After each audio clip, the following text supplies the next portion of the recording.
Hello and welcome back, goats, to the BigBluePurple channel. In this video, I want to take a look at the Judgement trial in Risk of Rain Returns and give you some tips and tricks on how to beat it as Mercenary.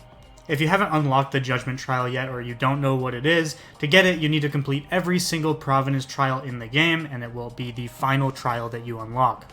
This trial will award you with a secret skin for whichever survivor you end up beating it on.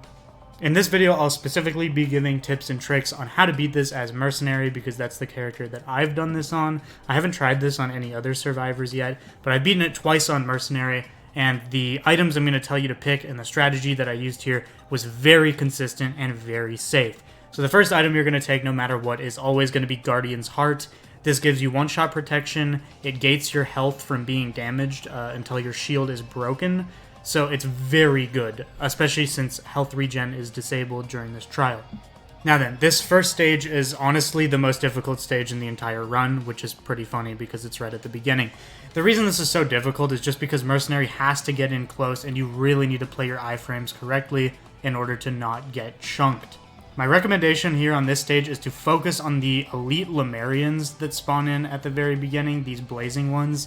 The missiles that they shoot can be very annoying, and this is a common theme throughout this whole trial, so make sure you're focusing on burning down elites because they can be very, very deadly.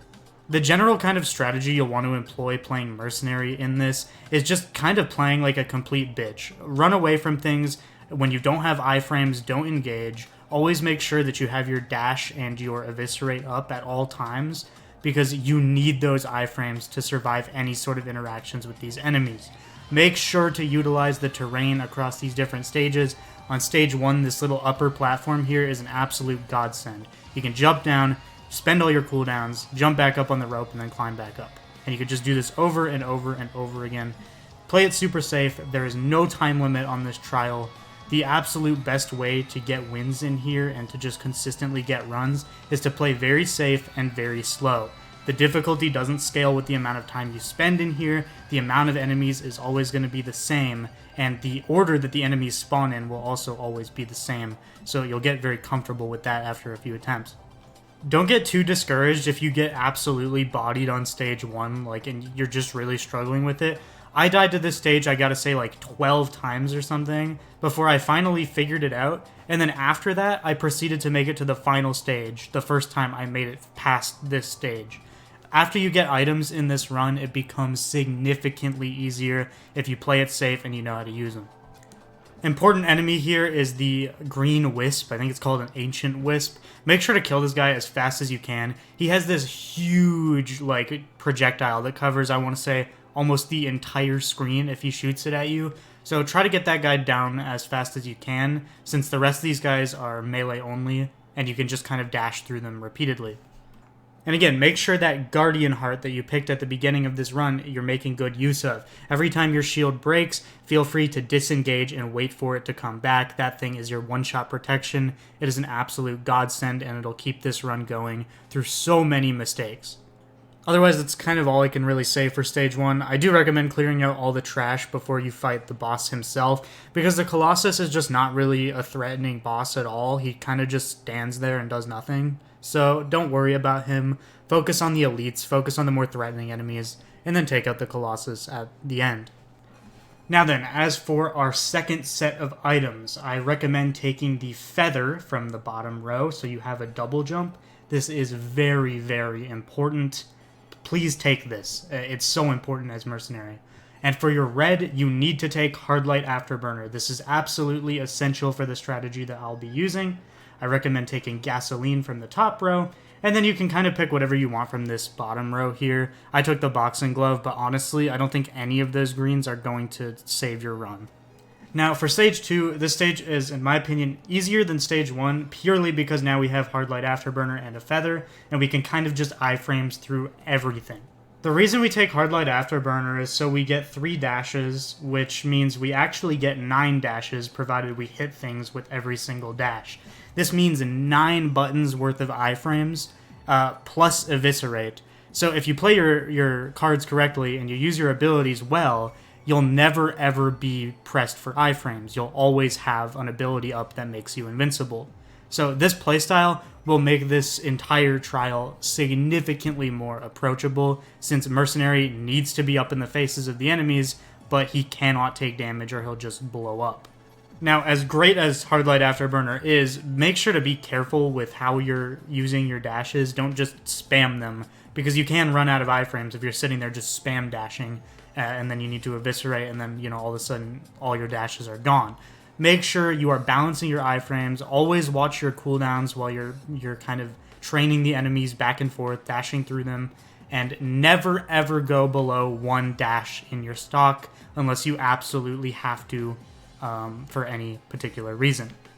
The boss on this stage is the Magma Worm, and thankfully the Magma Worm is not too bad as Mercenary. You're already kind of dashing through everything, keeping your iframes up all the time anyway, so this Magma Worm doing one attack over and over again isn't really going to threaten you or kill you, as long as you're paying attention and keeping your iframes up. Again, these elite enemies who shoot these red missiles that track you are the most threatening things in this entire trial. Always make sure you're dealing with these elites. They are a huge pain in the ass, especially blazing elites as Mercenary, because it means you cannot stand on top of them and attack them. Otherwise, that's pretty much it for Stage 2. Again, you're just going to do what you're seeing in this footage. Jump back and forth with your feather, keep spamming your dash to keep iframes up. As you can see, I've taken tons of dumb hits, made tons of dumb mistakes. This trial is very forgiving if you pick the right items and you play it like a complete bitch. As you can see by my health bar, I almost lost the run here at the end of this stage because I was just not playing it as safe as I should have been, and I was making some dumb mistakes, but we still made it through. And again, that Guardian Heart we took at the beginning is such a godsend. You'll be able to take so many more hits than you otherwise would be. Always make sure you pick that as your first item. Now, do remember that these health pickups here between stages are limited. You only get 5 of them, but near the end of the run, we will be getting a Harvester Sight, so you will have some healing outside of those. Take the Unstable Watch here. You absolutely need it for this build. I would take Backup Mag from that row, personally. This row, you could take the Glasses or the Dagger. I personally chose Dagger, but I think Glasses would have been better in all honesty. And then definitely take the Beating Embryo as your red here. This thing is absolutely amazing, even though it doesn't sound like it would be. Basically, this Beating Embryo gives a 30% chance for your equipment's effect to be doubled. This means our stopwatch has a chance to freeze time for 14 seconds instead of 7 seconds. This may not sound like a big deal, but the time stop is absolutely insane, and it's easily the biggest crutch in the entire run. You'll see what I mean as we use it to absolutely melt some of the stronger enemies that are a threat to us. Some of the enemies on this stage can be kind of annoying because they have projectiles, and as Mercenary, projectiles are kind of your worst nightmare. It's harder to iframe through them. You can't dash through a projectile and then get an extra use of your dash, so you have to be careful with that. Overall, these enemies can just be very annoying. But this time stop, as you're seeing, you could just turn it on and absolutely shred elites while they can't fight back. And this is absolutely huge. Here we only got the 7-second time stop. We didn't get the double duration, but that's absolutely fine. It's still a very useful equipment. I'm just kind of camping up in this top right corner of the map, dashing through enemies, keeping my iframes up, playing it nice and safe. Just take your time, do this, do exactly what you're seeing, jump around, spam iframes, and play it super safe, and you will be able to beat this. As you're seeing, the feather is absolutely amazing for just keeping above the enemies, constantly staying out of range of certain attacks. Having one feather, and later we'll get a second one, it's just so nice. Otherwise, the strategy you employ here is basically just killing the stuff that comes to you that you can slowly pick off and stay safe while you wait for your stopwatch to come back to take out kind of the priority targets that are more dangerous to you. I have 8 seconds left on the stopwatch here, so I'm just kind of stalling a bit, waiting for it to come back so I can go down and shred the boss. As you can see, we have it back up now, so I'm kind of grouping up all these enemies so I can kind of hit them all. Use the time stop, and then kill as many enemies as you can while time is frozen. This ability is so unbelievably useful and will easily get you your win if you just kind of stall for time and constantly spam this. From this point on, the run starts to get a lot easier because now you have good items, you have a consistent strategy you can keep using to kind of just stall out enemies, get your stopwatch back, and then shred them down during the time freeze. Moving on to stage 4, my health was good here, so I didn't bother with that. I grabbed the pickup in the middle here. It's called the Scorching Shell Piece. I don't actually know if this is good, but I take it every time. Rusty Knife is a great pick, and then Crit Glasses, of course. obviously take those, and then take the ukulele as your green here. These are some very, very good items, and they're going to help with your damage a lot. The approach you'll take for Stage 4 is exactly the same as the approach you took with Stage 3.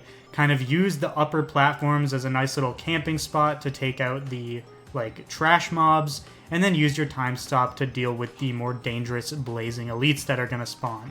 For example, this blazing parent right there, I knew immediately that I wanted to take that out with a time stop because he's pretty threatening and I don't want him on the screen. The key to your success using this strategy is knowing what enemies are the most dangerous to you so you can prioritize taking them out as quickly as possible. Again, those red missiles that these elite shoots are so dangerous, and I've lost too many runs to them, so make sure you're prioritizing those enemies. Skipping ahead a bit to when I fight the boss, again, we're just going to use our time stop here and absolutely shred down the boss. This Wisp guy can be kind of dangerous with his lightning projectiles, so again, I recommend just time stopping to take him out. Important to note, when he dies, he will spawn 2 of those green Wisps, which again are a pretty dangerous basic enemy, so I would recommend not sticking at the bottom of the arena after they spawn, because they shoot massive, massive projectiles. Again, skipping ahead some more, because all I'm doing here is just using my cooldowns, jumping down, jumping back up, waiting for my cooldowns to come back. Okay, eviscerate's back, jump down, do my dashes, get back up, do eviscerate. You know, you just keep doing this over and over again. Never engage with a bunch of enemies unless you have your iframe abilities on standby. Now then, as we move on to Stage 5, the items I recommend taking here are the ukulele first. These stack very well, so make sure you stack them when you can. I recommend taking crit glasses from this row. I recommend the ATG missile from this row here. And then finally, I recommend Predatory Instincts because this will increase your crit chance and it'll give you that nice attack speed bonus while you're critting. Now, Stage 5 is kind of a burn stage, as I'd like to call it, where you just burn it as fast as you can. Ifrit is already here, the boss of the zone. I recommend kind of leading him into his own walls, stopping time, and then shredding him as fast as you can. Even if you only get a 7-second time stop, it's basically enough time to kill him here. And if you get a 14-second time stop, then he is uber dead. One thing to note about this stage is there's no kind of platforms or ropes to jump off of. There's no verticality to this level to use to your advantage. So you're going to have to really use your dashes here. You're going to have to really focus on keeping your iframes up. But this is a very short stage and you should have no problem with it, especially thanks to the boss being killed basically as soon as you spawn in. Moving on to Stage 6, the items we want to take here is the first Repulsion Armor for your red. This thing is incredible. For your green here, I recommend taking the Toxic Centipede. This thing is also fantastic. It'll poison enemies that come in contact with you. For your white here, take the Rusted Knife. And then finally, from this row, take the Panic Mines. None of those items are honestly that great, but the Panic Mines, in my experience, have helped me a little bit. So I would recommend that. Stage 6, in my opinion, is one of the hardest stages of the run, and probably the only difficult stage you have left. If you make it through this, you're in the clear, and you're probably going to beat it as long as you don't die to the final boss. The water slowing your fall speed is very annoying as Mercenary, and it makes it very dangerous to engage in water combat in general. I would recommend staying above the water as much as you can, and only really going down there when you know you can handle it with iframes, or you know you can stop time and melt as many things as possible. The Wandering Vagrant itself is as annoying as always, but as long as you kind of kite it back and forth between the right and left side of the arena, you should never get hit by the projectiles, and you should be able to apply a constant stream of damage and kill it relatively quickly. At this point in the run, our items are just very good now, so things become a lot less difficult to kill, which is really good. It's just that when enemies kind of clump up like you're seeing underwater, it can be very dangerous to engage that, especially as a melee survivor, where you need to have your iframes up if you even want to think about hitting them. After you kill the Vagrant, you've freed up a ton of breathing room now. The entire top half of the arena is going to be much more safe for you. And again, just use your stopwatch to come down here and shred as many of the dangerous enemies as you can. Ultimately, this trial is all about just being patient, knowing when to run away, knowing when to wait for your cooldowns, and knowing which enemies are the biggest threat to you so you can focus on taking them out first. If you're really scared of a certain enemy for any particular reason, even if it's the only enemy that's left on the entire stage, don't be afraid to stall until your stopwatch is back. There's no time limit and you don't get any extra rewards for completing this faster. Take your time and use your equipment. As you can see on this stage in particular, I waited all the way until my time stop came back just to kill these last few trash enemies because I just wanted to play it extra safe. There's no reason to risk it if you don't have to. Moving on to stage 7 now, I had to use one more of my health pickups. I recommend taking Will-O-Wisp from the top row, it'll help with damage a little bit. I recommend taking the Mortar from that row there. I recommend taking the Toxin from this row. And then finally, from this row, you can take either Predatory Instincts or Golden Gun, it's up to you. I personally chose Golden Gun, but honestly, thinking about it now, I think another Predatory Instincts might have been the better choice. Not every item decision is going to be a make or break decision anyway. Anyway, for this stage here, stage 7, literally just use your time stop and kill the boss instantly. This is the best way to go about this. The Cremator is a pretty threatening enemy, especially for Mercenary, so make sure you shred him as fast as you can. We only had the 7-second time stop there, and it was still way more than enough time to kill him. The rest of this stage, you'll just kind of be running around, jumping. One thing to note on this stage is that there are little gaps in the bottom platform that you can probably see a little bit there, like there. Don't fall into those gaps. It'll land you in the lava, and then you'll have to climb out. It's not the end of the world if you do fall in the lava, but just be mindful of it. You might be confused why you feel like you're falling through the platforms, and it's just because the gaps are kind of hard to see. Again, play like a little bitch, play slow, and you'll have no problem getting through this stage. See, I fell in the lava there, I was panicking a little bit, but it's not a big deal. You can climb out, jump out, and then just kind of regain your momentum. Otherwise, continue to approach this stage exactly like you approached all of the previous stages. Use your time stop on high priority targets, run around and keep your momentum and iframes going, and don't be afraid to just camp out and wait for cooldowns if you're afraid of a particular enemy. Like in this case, for example, these were the only few enemies left on the screen, but I just wanted to play it extra safe. I didn't want to challenge them in a risky situation if I didn't have to, so I simply picked off the ones I felt comfortable picking off while my stopwatch came back, and then I used the stopwatch to kill the last 2 on that platform there. So I pushed the Wisp into the lava as well. You can use the lava to damage enemies a little bit. It's not a lot of damage, but hey, anything helps, I guess. And then yeah, as you can see, my stopwatch is back, so I feel comfortable taking these guys on. Quickly shred them up, and then that's the stage. Moving on to stage 8 now, we're almost done, only a couple stages left. I recommend taking the teddy bear from the bottom row for a bit of damage reduction. Here I recommend taking Tesla Coil, it's very good on melee survivors. Here I recommend taking Rapid Mitosis. This will decrease the cooldown of your equipment, which, our time stop is the crux of this entire run, so it's a no-brainer. And then ATG Missile, I think, is the best pick in that row, but you could go with the Ukulele or even Predatory Instincts. All of them are solid. The boss here is this frenzied toxic beast, which is kind of terrifying, has a lot of HP. As you see here, I got the whole 14-second time stop off, and I still couldn't kill him. This guy has a lot of HP, so don't get too greedy, take it slow. As long as you're not staying in the kind of bottom of the arena where he is, and you just stay along the top here, you'll be chilling. Don't worry about the toxic beast. Only take him on when you have time stop, because that thing can absolutely delete you if you get greedy and you go down there and try to fight him head on.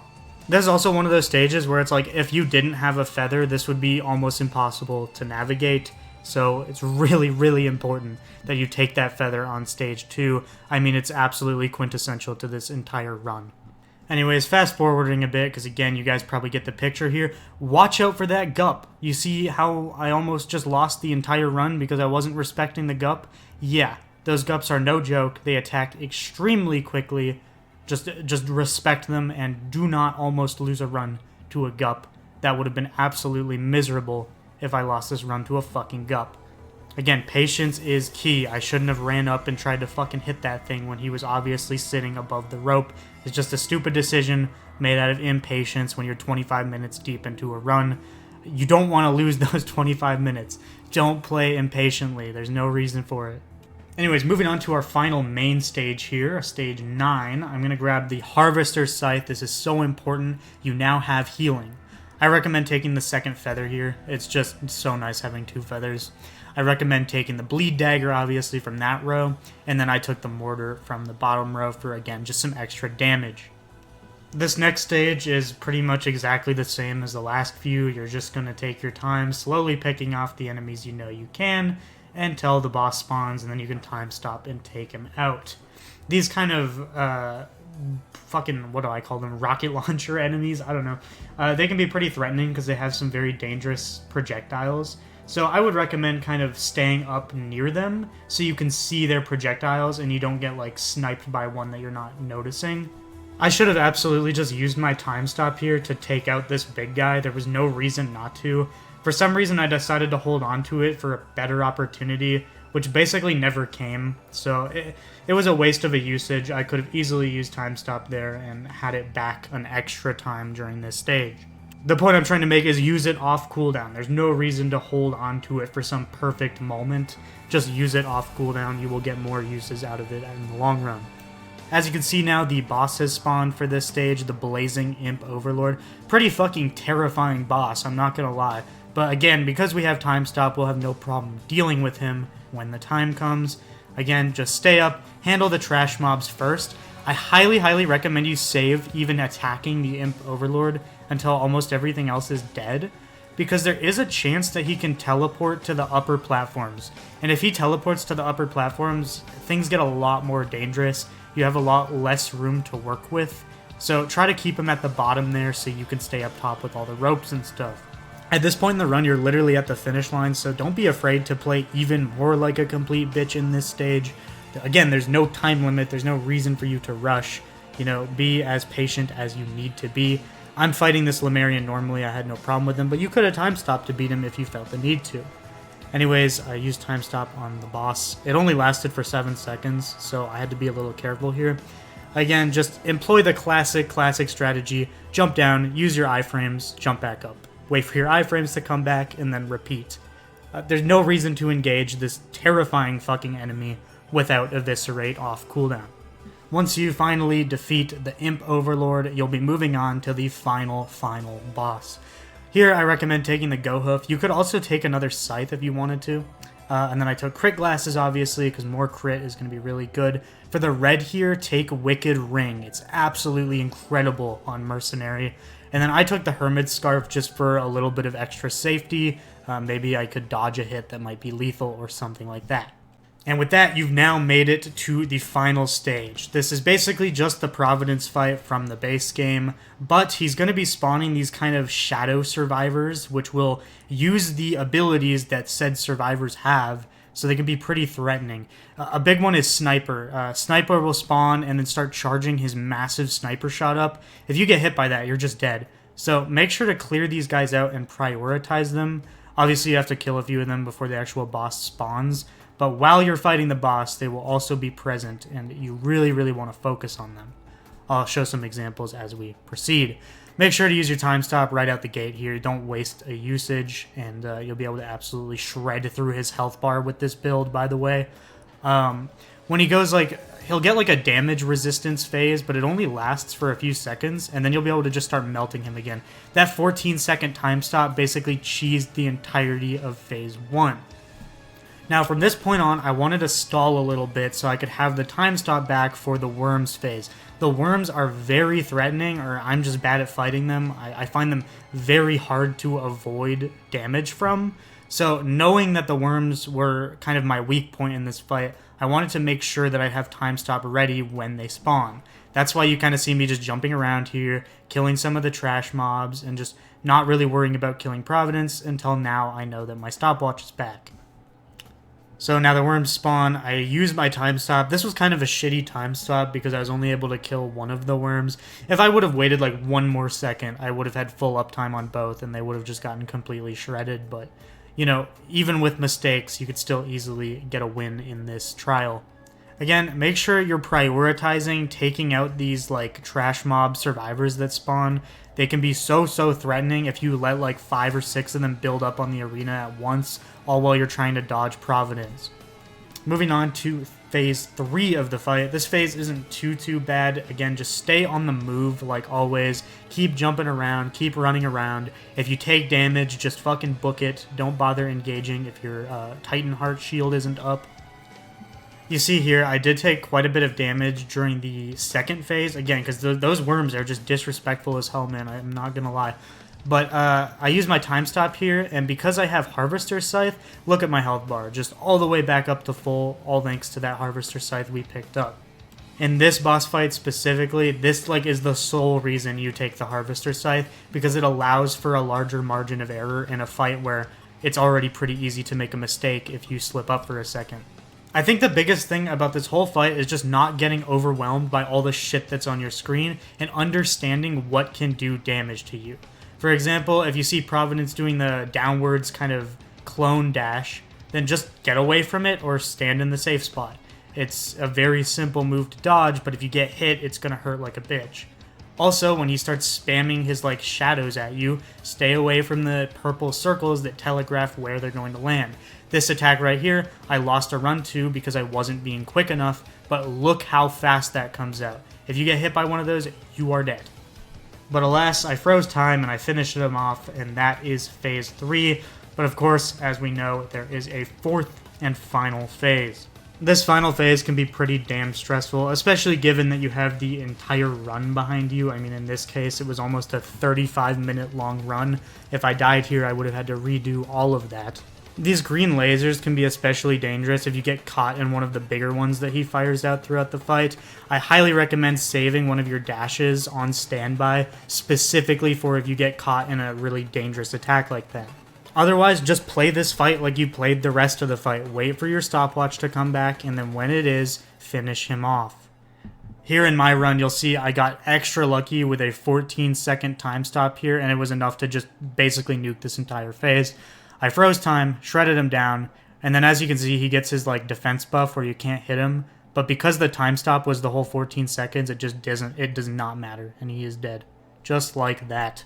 So there you go, that's how you beat the Judgment challenge. Mercenary has a pretty difficult start, but once you get started, it's absolutely doable. Here's some footage of what the skin looks like. It's honestly not really anything crazy. You have a hit marker over your head for some reason, so I guess that's cool. All in all though, I hope this guide was helpful to you. If you're someone looking to complete this Judgment challenge for the first time and you are struggling as Mercenary, at first it may feel like this is extremely difficult on Mercenary, but the reality is you just have to get started a bit, and then once you do, I actually think Mercenary is incredibly strong for this challenge. I haven't tried any of the other survivors, so I'm not really sure how they compare, but Mercenary seems very good in this challenge if you build him out correctly. If you're someone who's cleared on Mercenary and you have any other tips that I alluded to mention, feel free to leave them in the comments below. And if you have tips for other survivors as well, feel free to leave those in the comments below. Also, let me know if you disagree with any of my item choices or you're curious about any of them. I can try to give some reasoning if something doesn't make sense. But all in all, as long as you're taking the main stuff that I highlighted as being very important, it doesn't matter too much what you're picking, as long as you're picking just solid items.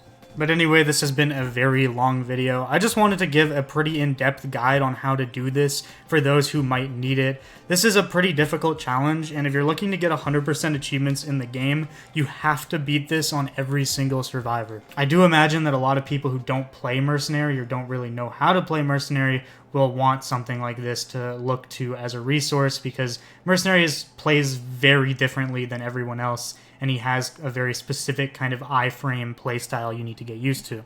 Anyways, I hope this video was of use to you. This game is an absolute blast. If you're a subscriber for Final Fantasy content, then don't worry, I will certainly be getting back to making that very soon. But I do want to start covering this game a little bit on my channel because it's an absolute banger. Thanks for watching, good luck on your win, and I'll catch you in the next one.